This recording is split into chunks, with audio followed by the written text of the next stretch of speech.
시험은 작년이죠. 해가 바뀌어 작년이 그냥 내가 올해로 할게요. 올해 시험에서 작년 합시다 그냥.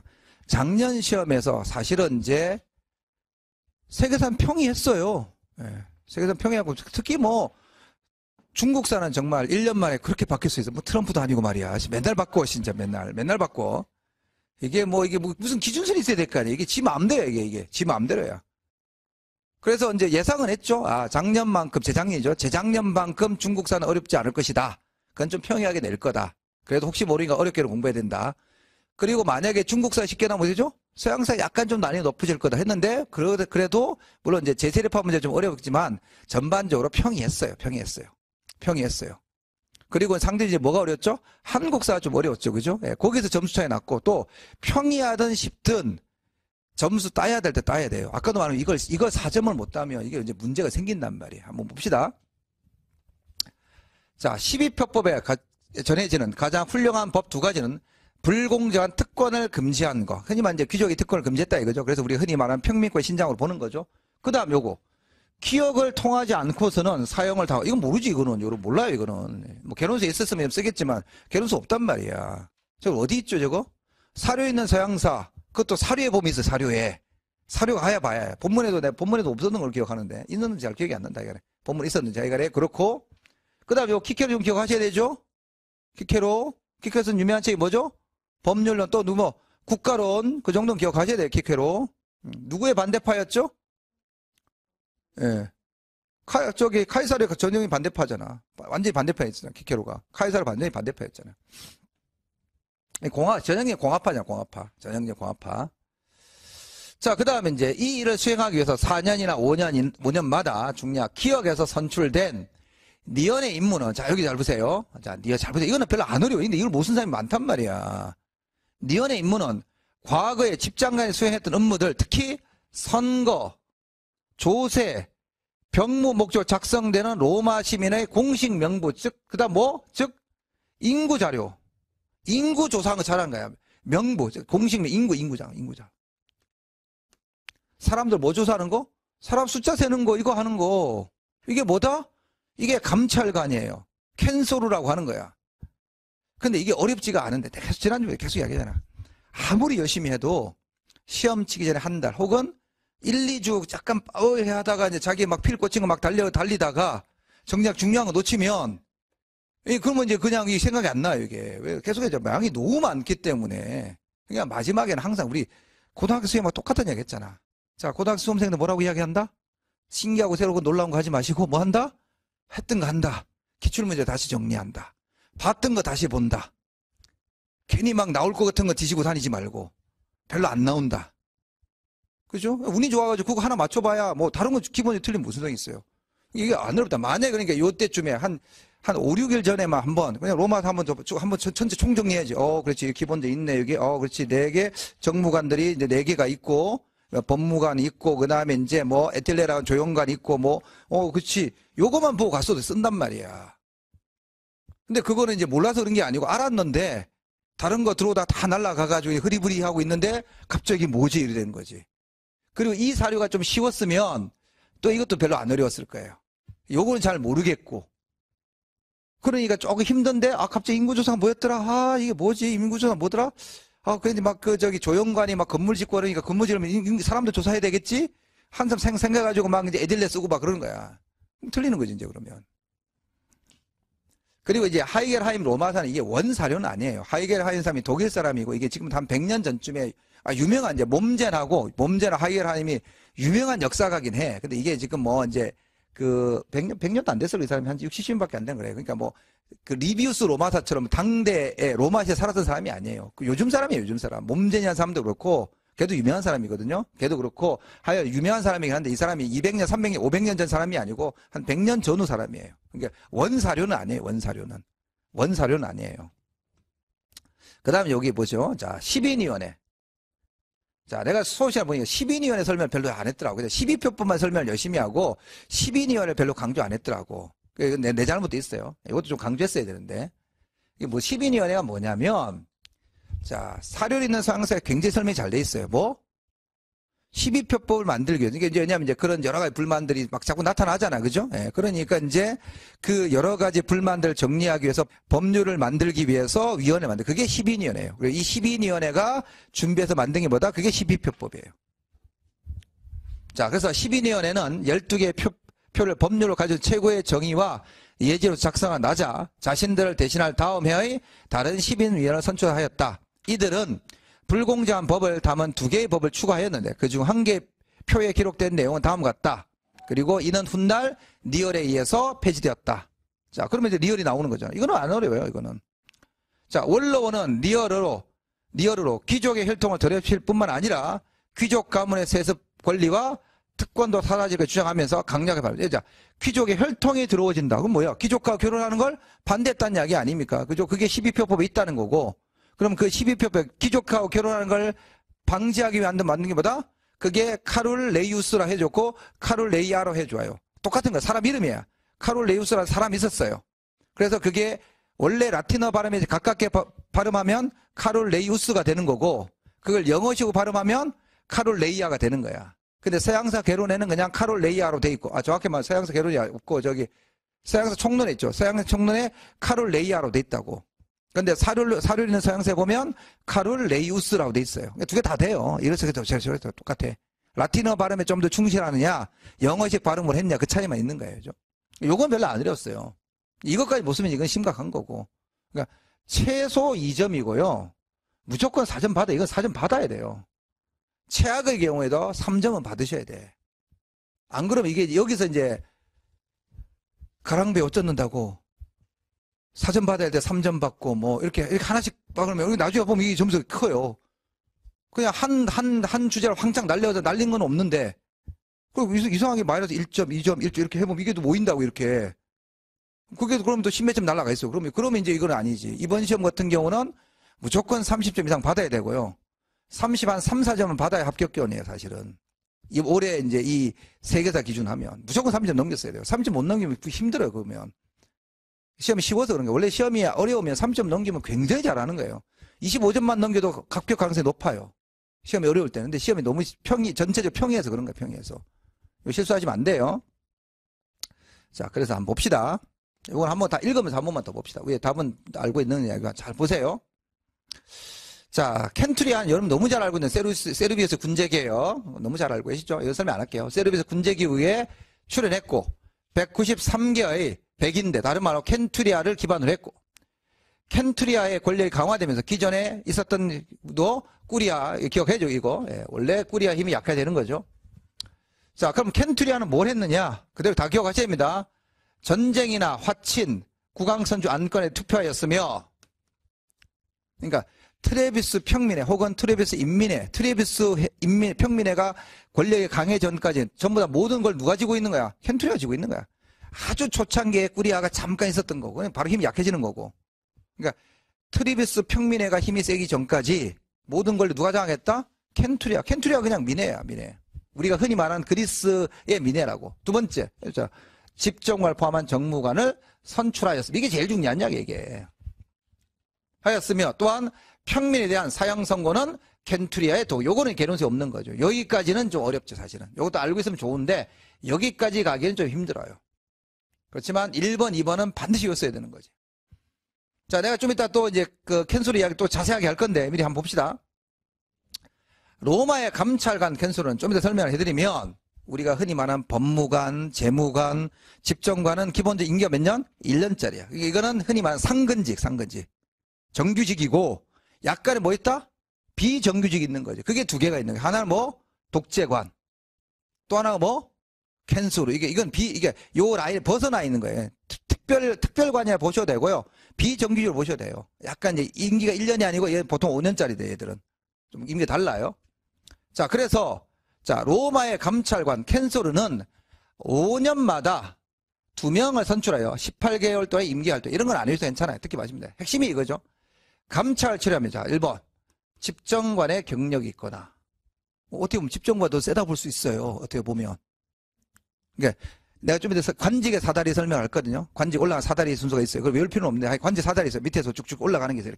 이렇게 최고로 올라가는 게 뭐다? 그게 집정관이에요. 그죠? 그럼 집정관 하고 나면 이제 할 수 있는 게 두 개가 있어요. 뭐죠? 하나는 원로원. 이건 자동이죠. 여기 나오는 애들이 원로원으로 가는 거니까 이렇게 거의 자동으로 가는 거고. 그 다음에 이제 얘가 뭐죠? 뭘 할 수 있다? 감찰관 할 수 있는 거지. 근데 감찰관이 치열해. 아무나 할 수 있는 게 아니야. 엄청난 권력이 있어요. 경쟁이 빡세요. 자, 그래서 여기죠. 자, 있거나 직책에 가장 중요한 업무를 수행할 만한 엄청난 권위와 지혜를 가진 사람이어야 돼. 그러니까 그 사회에서 존경받고 이 사람이 하면 아무 문제가 없어 할 만한 사람들이 하거나 아니면 이제 그 정도는 벌써 집정관이 되었다는 이야기는 어느 정도 검증된 거니까 그걸 한다 이거야. 그럼 이 사람들의 일이 뭐냐? 여기 지금 나와있죠? 시민 남자심을 대상으로 호구조사 및 재산조사를 해서 하는 거. 그 다음에 이제 요 똑같은 이야기죠. 전쟁에 동원해서 다 이제 명부 작성. 이게 세금을 걷거나 군대에 동원하기 위한 명부 작성은 이게 제일 중요한 거예요. 이게 제일 중요한 이야기예요. 그 다음에 다른 것도 있어요. 다른 것도 뭐. 자, 원로원의 정원을 통제하고 공석이나 듣기 마세요. 날개고 자질이 있는 후보로 충원하거나 아니면 부적자 행동하는 사람들을 자를 수도 있는 거야. 그래서 나중에 이 키케로가 지 반대파가 있었거든.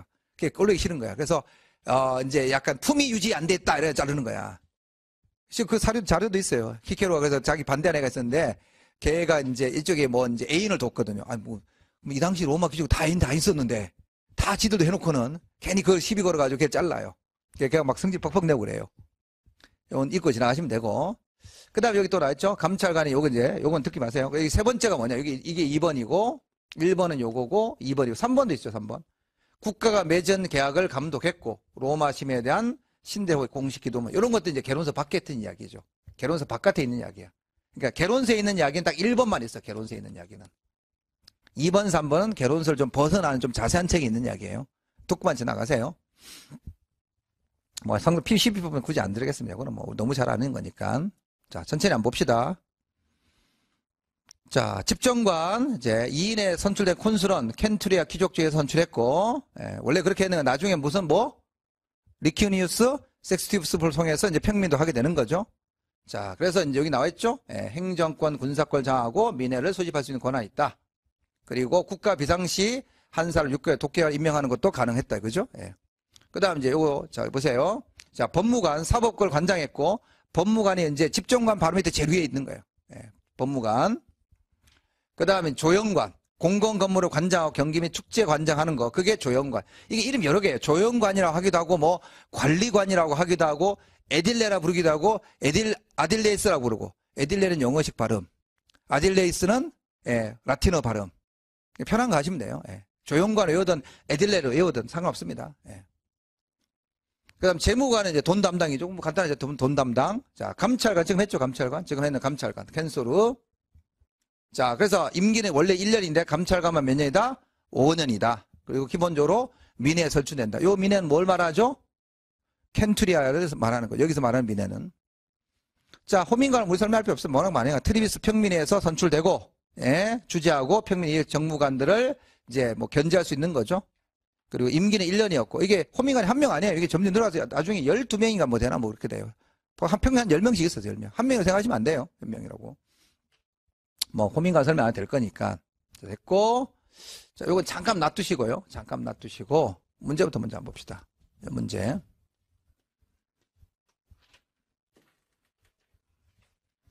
자, 가의 출전은 어디 있느냐? 여기 뭐, 바로의 라틴어 사전 돼 있죠. 이건 뭐, 내가 이걸 찾아봤겠습니까? 내가 뭐, 그럴 영역은 없지 않습니까? 그죠? 어디 있는 겁니까? 사료로 있는 서양사에 있어요. 사료에 있는 서양사에 제일 첫 번째 사료에 이게 있어요. 그래서 낸 거고, 그 다음에 여기 이제 하이겔하임 로마사에 있는 내용. 그리고 하나 더 뭐였죠? 아, 이거는 그냥 자료 가지고 한 거지. 잘 보세요. 좀 어려워, 이거. 자, 기억은 법과 군대를 치위하는 자라는 뜻에서 붙여진 이름이다. 또는 루킬리우스가 말했듯이 그러므로 앞으로 먼저 나아가는 것이 기억. 무슨 말인지 어떻게 알아, 이거 지금. 알겠어요, 기억? 뭔지 알겠어요, 이거? 잘 모르겠죠, 그죠? 일단 놔두시고. 자, 니언은 신문하다는 뜻에서 나왔는데 그들은 공금을 조사하고, 자, 공금을 조사한다 이렇게 돼 있죠? 자금을 조사하고, 그죠? 인구 조사하는 게 아니에요, 그죠? 자금을 조사하고 중범죄에 대한 사면위의 조사는 불법행위도 조사했기 때문이다. 이와 같은 의미에서 후에 심사에 따른 판정을 공부한 사람이라서 신문자로 명명되겠다. 공금 조사하는 게 뭐죠? 돈이니까 재무관이 돼야 되겠죠? 이건 어렵지 않잖아. 이건 어렵지 않잖아. 앞에 기억이 어려워요. 예. 그러니까 돈이래. 돈 조사니까, 이게 재무관이겠지. 이게 재무관이 재무관. 자, 그 다음. 자, 국가 내부의 평화와 조화와 정의를 유지하기 위해 제정된 12표법은 기존의 관습법을 성문화했지만 해석을 통해서 장래의 필요를 충당할 수 있다. 이 법은 가족 단위를 유지하는데 굳이 필요하지 않는 가부장의 권한을 축소했고, 오지 마지만 가부장의 권한이 없었다는 얘기, 약간 줄어들었다는 얘기, 그 전에 비해서. 재산과 유언에 대한 권리를 보장했고, 민간인들의 분쟁에 대한 국가가 개입할 수 있는 길을 열어놓았고, 가문의 복수를 폐지했으며 중대한 재판을 리얼로 해부하도록 하였다. 또한 이 법은 자유인들에게서 증거를 얻은 수단으로 사용되는 고문도 폐지했다. 여러분 아무리 읽어봐도 리얼이 뭔지 알 수가 없어요. 이건 하이겔의 로마사 원문을 찾지 않으나 몰라요.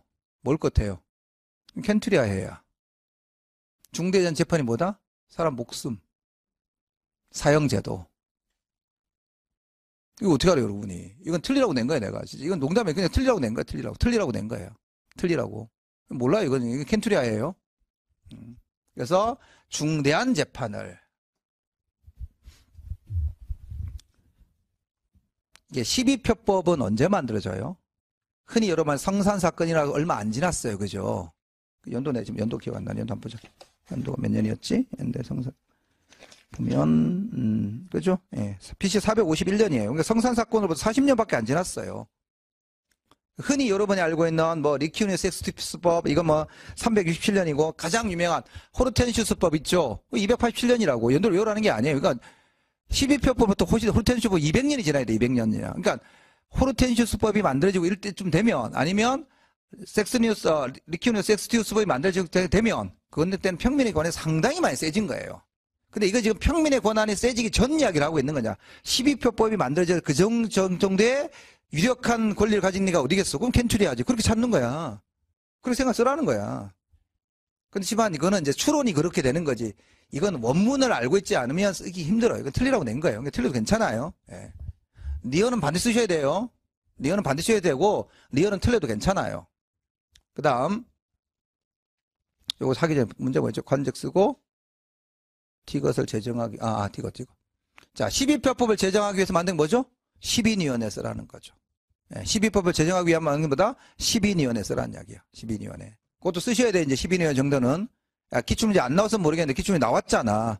12위원회 정도 쓰셔야 된다고. 이 정도는 좀 쉽진 않지만.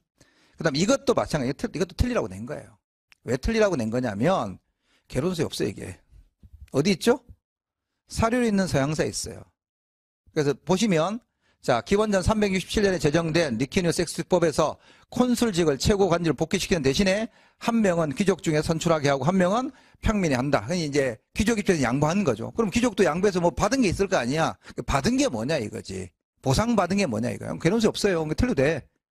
개론수 없으니 틀려도 괜찮습니다. 보상받은 게 뭐다? 재무관하고 기역, 법무관. 기역이 법무관이에요. 기역이 법무관이라고. 그래서 여기 보시면 뭐라 써놨어요? 자, 미엄의 그 내용 구체 쓰되 단 과로안의 기역, 관직명. 뭘 꼭 쓰라는 거야? 법무관은 꼭 쓰라는 이야기야. 재무관 못 써도 괜찮은데 법무관은 꼭 쓰라는 이야기야. 그러니까 법무관, 재무관 누가 한다? 귀족이 꼭 했다는 이야기지. 언제 기준으로? 요때 기준으로.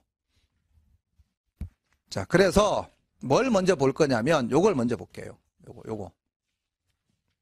이게 이제 고대 로마서라는 책에 나온 내용인데 천천히 설명할게요. 자, 보세요. 좀 시간 들여서 천천히 설명할게요. 자, 고대 그리스와 마찬가지로 로마에서도 높은 사회적 지위를 남자에게 가장 영예스럽고 가장 바람직한 경력은 공직 혹은 우리가 앞서 말했던 정분의 공직에 취임하는 것이다. 자, 그래서 가장 명예로운 게 뭐다? 바로 집정관. 1년에 2명씩 뽑는 집정관직이 가장 명예로운 공직이었다. 자, 그리고 집정관 아래 다른 공직들이 쪼록 시리즈가 있죠, 그죠? 그걸 뭐다? 관직의 사다리다라고 부르는 거예요. 예. 집정관을 기준으로 해서 집정관이 되기 위해서 밑에 사다리가 이렇게 쭉 있다 이거지. 사다리. 이걸 이제 관직의 사다리다라고 부르는 거예요. 자, 천천히 잘 보세요.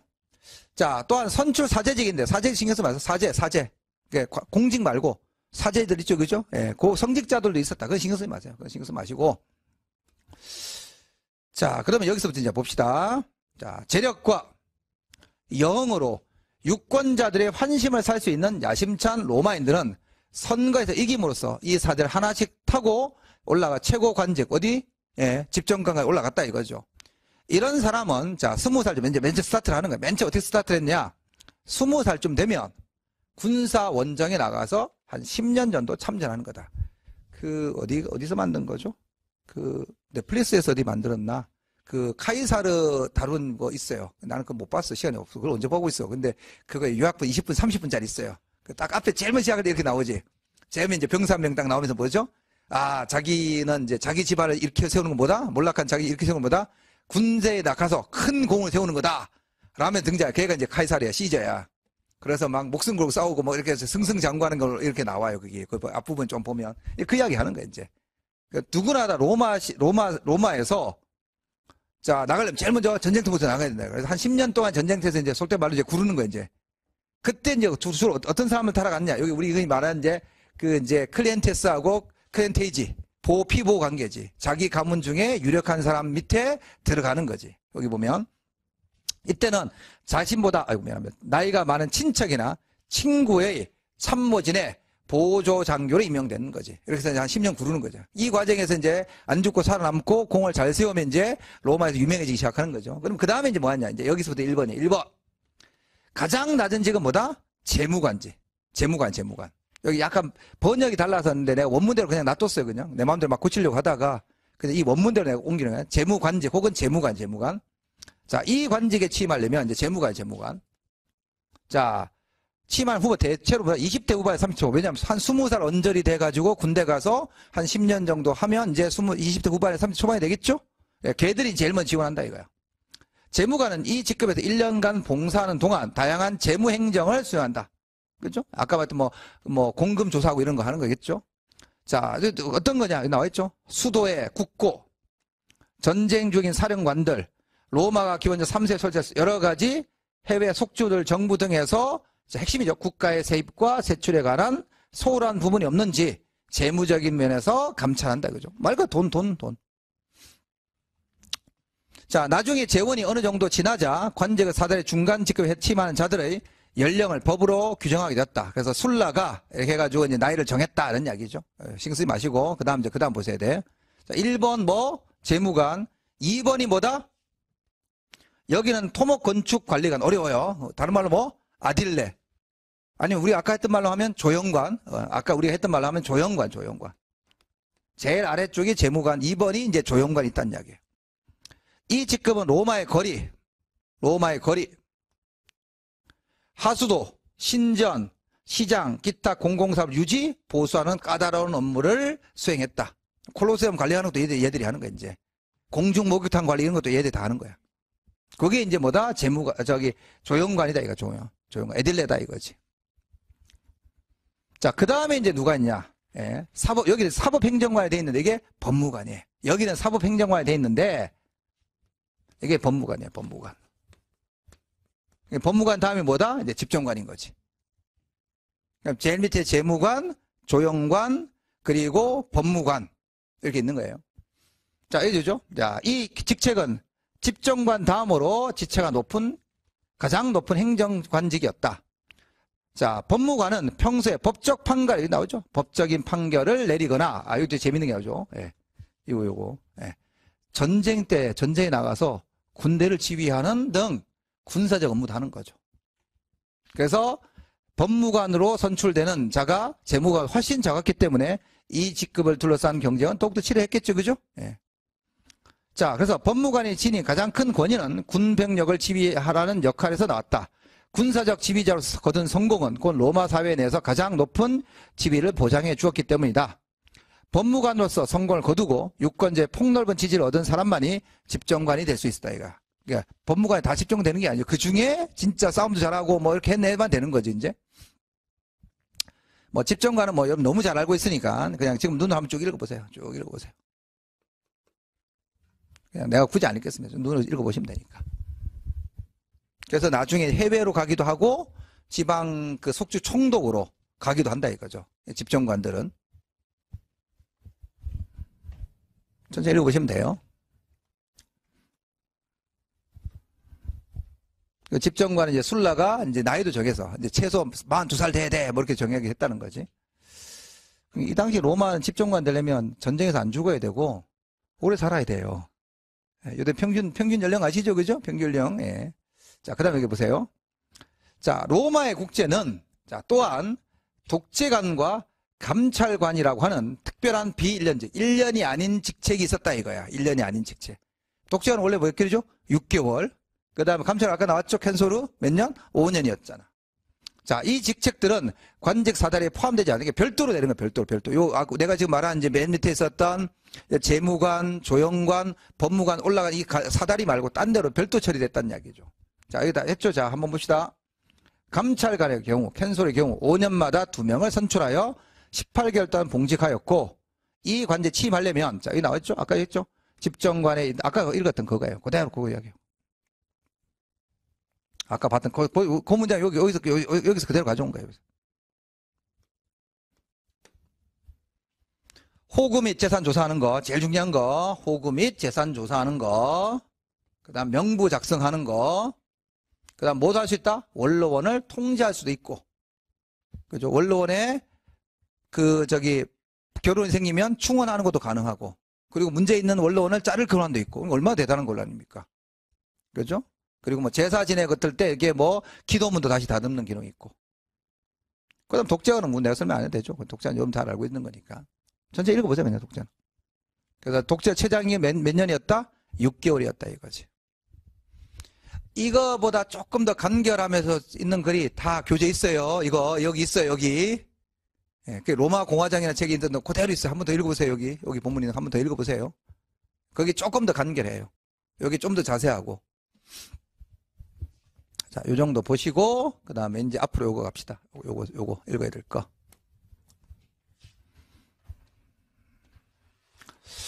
자, 로마 공화정하고 이제 평민과 신장 과정 한번 볼까요? 자,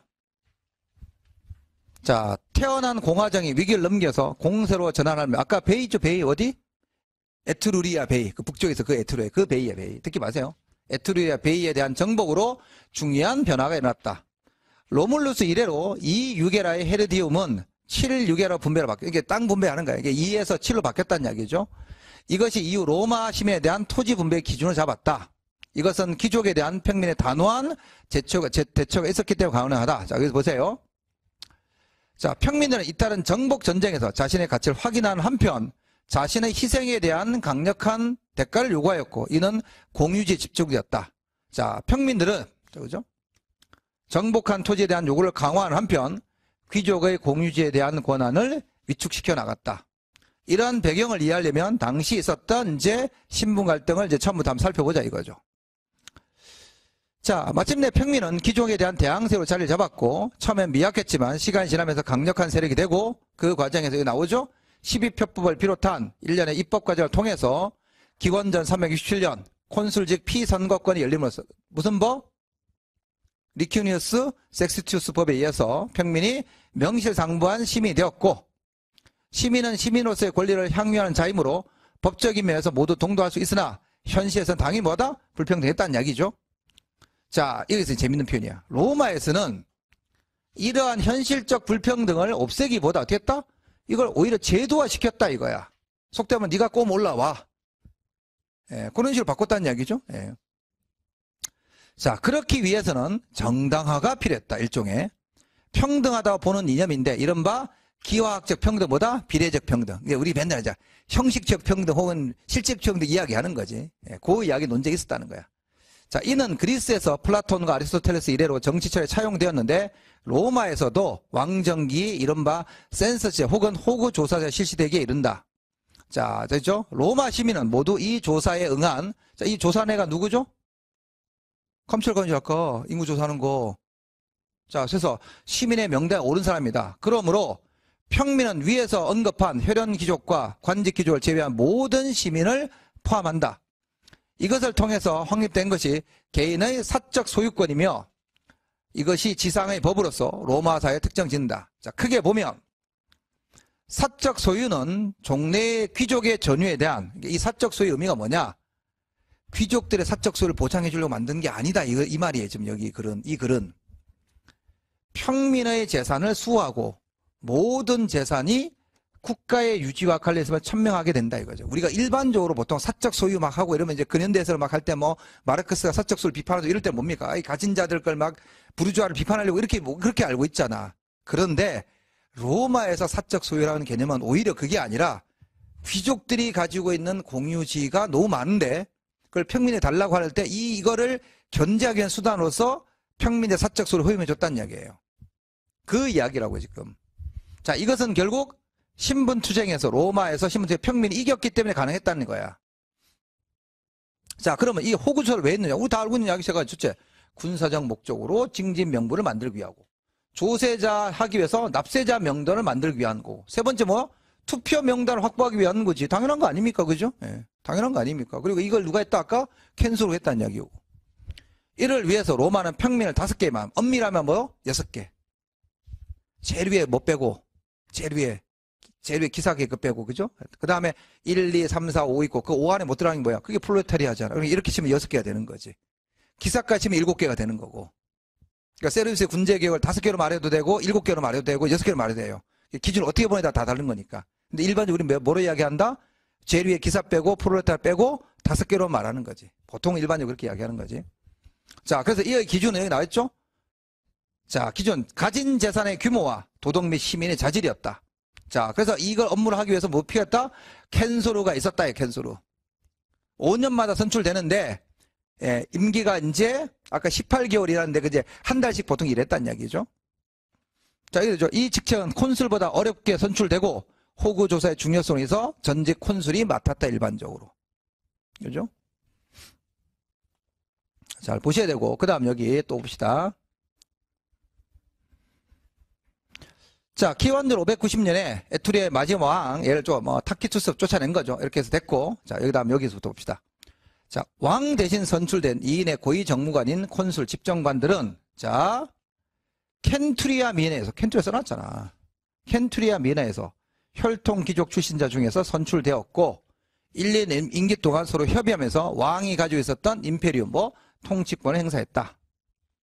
그러나 공화정 초기 귀족들의 콘술직 독재에 불만을 품은 평민들이 이른바 신분투쟁을 벌이자 367년에 좀 잘 알고 있는 리키우니우스 법에 의해서 평민에게도 할당되었고, 이때 평민 출신이라도 콘술직을 역임하면 지배층이 합류할 수 있었기 때문에 로마 사회는 혈통귀족과 함께 새로운 지배층이 되는 신귀족층, 이걸 뭐야? 호메노스 노만가 뭐 이렇게 부르던데, 나 지금 정확히 이름이 기억 안 난다. 그걸 이제 뭐야? 신귀족층이에요.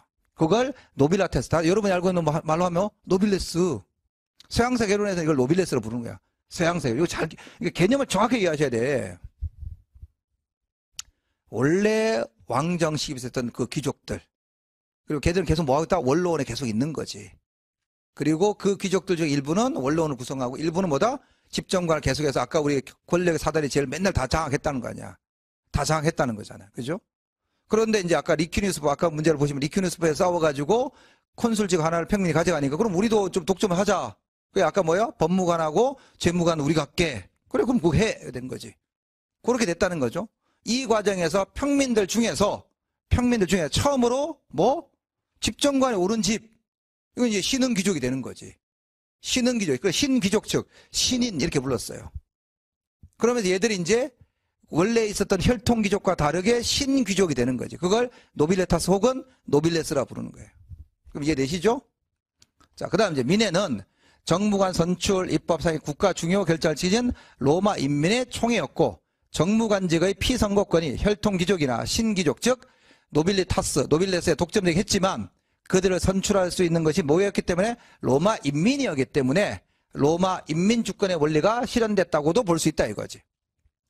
자, 로마 민회의 특징은 오덕 하나만 있었던 아테네와 달리, 그죠? 4개의 민회가 있었다. 너무 잘 알고 있는 꾸리아해, 그죠? 그 다음 켄투리아해, 그리고 트리비스 인민회, 트리비스 평민회. 자, 잠깐 한번 복습하고 갑시다. 앞에 거는 2개 설명할 필요 없을 거고, 그죠? 자, 트리비스 평민회, 인민회가 어떻게 다른 거죠? 자, 트리비스 평민회는 맨 처음에 평민들만 있었던 거예요, 평민들만. 그죠? 그러니까 누구는 못 오는 거죠. 귀족 안 돼. 우리끼리만. 그런데 이제 트리비스 평민회가 점점 힘이 세지면서 뭘 포함시킨다? 이제 귀족들도 포함시킨다. 그래서 뭐다? 인민. 여러분 잘 알죠? 인민이 무슨 뜻이에요? 인민이. 인이 지배층, 민이 피지배층. 원래 그 뜻이에요. 원래 인민이라는 뜻이 지배층을 인이라고 하고 피지배층을 민으로 불렀던 거야. 동양에서. 그래서 그걸 번역할 때도 우리가 트리베스 인민회라고 부르는 거지. 그죠? 그 트레스 평민에는 트리베스 포블리스라고 그렇게 붙여야죠. 그 정확한 님 그거죠? 예, 플레비스. 예. 코미테아 플레비스라고 부르는 거고. 자, 됐고. 자, 여기서 조심해야 될 거. 예. 자, 이 트리비스는 어디요? 트리비스별로 투표하는 겁니다. 그래서 무슨 투표? 집단 투표. 중요하죠. 집단 투표. 각 투표 단위 안에서는 과반수 원칙이 지향되면 전체 민의에서 최종 결정은 각 트리비스 단위. 자, 뭐 꾸리아로 하면 30개, 켄투리아만 하면 193개, 트리비스로 하면 뭐 최종 35개. 다시 한 번 더 단위 투표제 기억하셔야 돼요. 단위 투표제 방식이었다요. 자, 원로는 임기인을 마친 정무관의 역임자들을 채웠다. 그죠? 여러분 알고 있는데 아까 말했던 집정관, 이제 법무관 이런 애들로 채워졌다는 얘기죠. 자, 뭐 종신제 이건 다 알고 있는 이야기고 필요 없는 이야기고 이것도 읽고 지나가세요. 뭐 내가 굳이 이건 설명 안 해드리니까.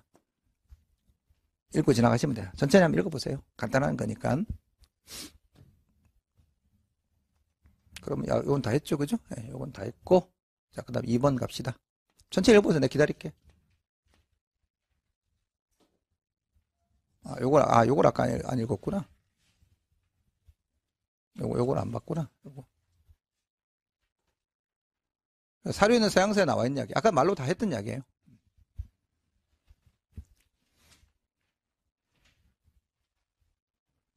앉는 의자도 달라요. 상하 의자가 있고 그냥 의자가 있고 그런 까지 알려가지 마세요. 진짜 자세한 책에는 막 그 의자도 다 구분해놨어. 내가 안 읽어봐도 여러분 그냥 읽어보시면 돼. 아까 설명은 다 했으니까. 자, 그 다음 요거는 두 개 다 평이하죠. 참 쉽죠 이거는. 예. 그래서 이제 재작년 시험 문제가 동양사가 너무 어려서 그렇지 서양사는 그냥 진짜 평이하게 됐어요.